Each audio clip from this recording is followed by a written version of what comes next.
I want to speak about our young brother, 8-year-old Noah Bush, who was drowned down there in Jessup, Georgia, by no good young white degenerates, white supremacists in training, if you ask me, because this is learned behavior.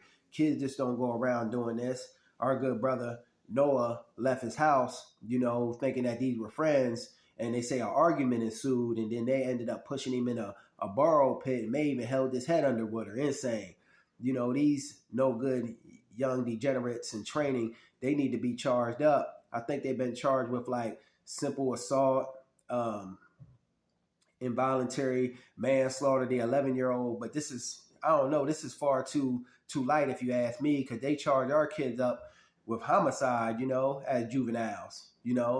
Damn them being younger, they knew what they was doing, not to hold. I would have known better at that age than to throw somebody in water and hold their head down, if that be the case, and then they tried to cover it up down there in Jessup and say that it was an accident, but the family knew something was wrong.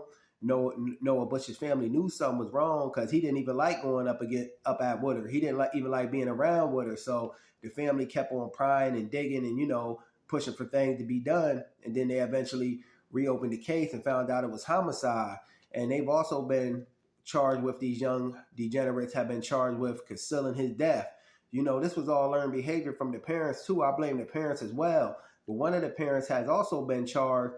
She's been charged in with withholding evidence. And I believe that they even went as far as to help look for brother Noah Bush, and knowing that they had something to do with it. Insane. Everybody needs charged up in this case, because they were throwing around the N-word, these young degenerates, like it was going out of style. That's what's being said. I'm hearing that. So yeah, they knew what they was doing.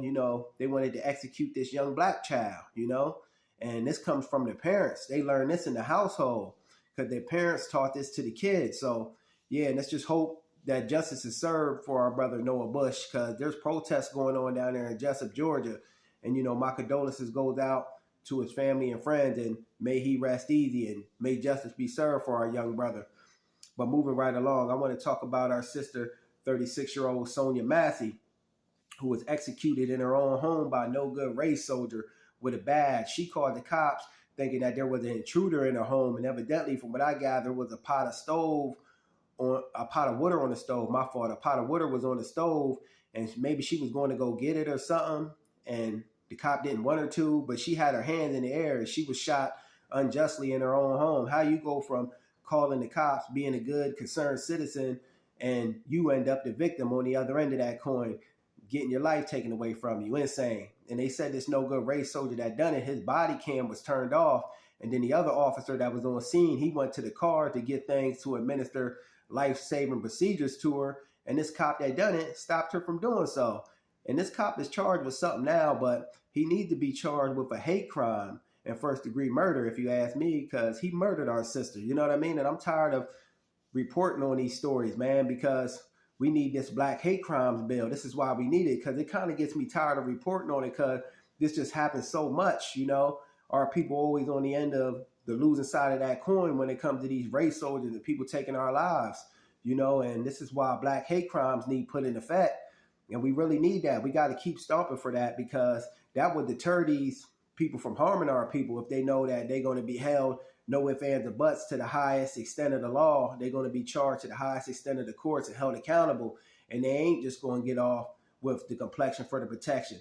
But I want to say RIP to my sister, Sonya Massey, and may her no good killer get everything he deserves, plus more. Just my thoughts on the matter. Peace.